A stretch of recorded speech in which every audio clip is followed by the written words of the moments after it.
వర్తమాన ఛానల్కి స్వాగతం. నేను మీ బండారు సురేష్. ఈరోజు వార్తల్లో ప్రధాన అంశాలు: సివి ఆనంద్ క్షమాపణలు. సంధ్యా థియేటర్ ఘటనపై నేషనల్ మీడియా ఉద్దేశించి తాను చేసిన వ్యాఖ్యలను సివి ఆనంద్ వెనక్కి తీసుకున్నారు.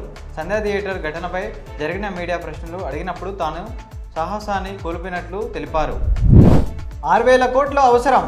భూమి లేని నిరుపేదలకు నగదు బదిలీ, అన్నదాతలకు రైతు భరోసా పథకాలు అమలుపై రాష్ట్ర ప్రభుత్వం దృష్టి పెట్టింది. వ్యవసాయ భూమి లేకుండా కేవలం కూలి పనులతో జీవిస్తున్న అత్యంత నిరుపేదలకు ఆర్థిక సాయం చేసే పథకాన్ని ఈ నెలలోనే ప్రారంభించనున్నారు. సంక్రాంతి నుంచి రేషన్ కార్డు దరఖాస్తులు. అర్హులైన పేదలకు కొత్తగా రేషన్ కార్డులు అందించేందుకు సంక్రాంతి నుంచి దరఖాస్తుల స్వీకరణకు పౌర సరఫరాల శాఖ సిద్ధమవుతుంది. ఇందుకోసం ఆదాయ పరిమితి, ఇతర అర్హతలపై అధికారులు కసరత్తు చేస్తున్నారు.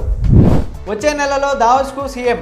దావోస్లో వచ్చే నెలలో జరగనున్న ప్రపంచ ఆర్థిక సదస్సులో సీఎం రేవంత్ రెడ్డి రాష్ట్ర ఉన్నతాధికారులు బృందంతో కలిసి పాల్గొనున్నారని తెలుస్తుంది. కొనసాగుతున్న తీవ్ర అల్పపీడనం. పశ్చిమ బంగాళాఖాతంలో తీవ్ర అల్పపీడనం కొనసాగుతుంది. ఇది పశ్చిమ నైరుతి దిశగా కదులుతూ మంగళవారం నాటికి ఉత్తర తమిళనాడు, ఏపీలోని దక్షిణ కోస్తా తీరాల వైపు వెళుతుందని వాతావరణ శాఖ తెలిపింది. 494 కోట్లు ఎక్కడ నుంచి వచ్చాయి? వైకాపా హయాంలో కాకినాడ సీపోర్టు లిమిటెడ్ కాకినాడ సెజ్లోని 3,600 కోట్లు విలువైన వాటాలను కర్ణాటి వెంకటేశ్వరరావు నుంచి బలవంతంగా లాగేసుకున్న కేసులో ఆరో infra private limited Kakinada infrastructure holding private లిమిటెడ్కు చెల్లించిన 494 కోట్లు ఎక్కడ నుంచి వచ్చాయి?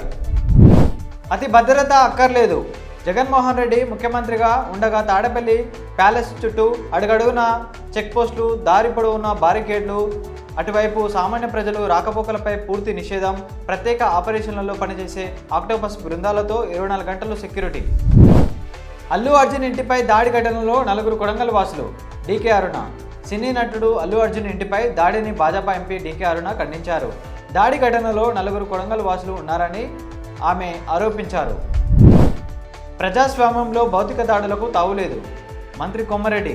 సినీ నటుడు అల్లు అర్జున్ ఇంటిపై జరిగిన దాడిని తీవ్రంగా ఖండిస్తున్నట్లు మంత్రి కొమ్మారెడ్డి వెంకరెడ్డి తెలిపారు.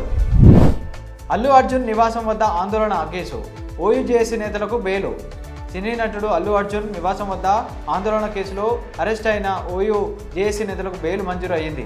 వనస్థలిపురంలోని న్యాయమూర్తి నివాసంలో 6 నిందితులను జూబ్లీహిల్స్ పోలీసులు హాజరుపరిచారు. వారికి న్యాయమూర్తి బెయిల్ మంజూరు చేశారు.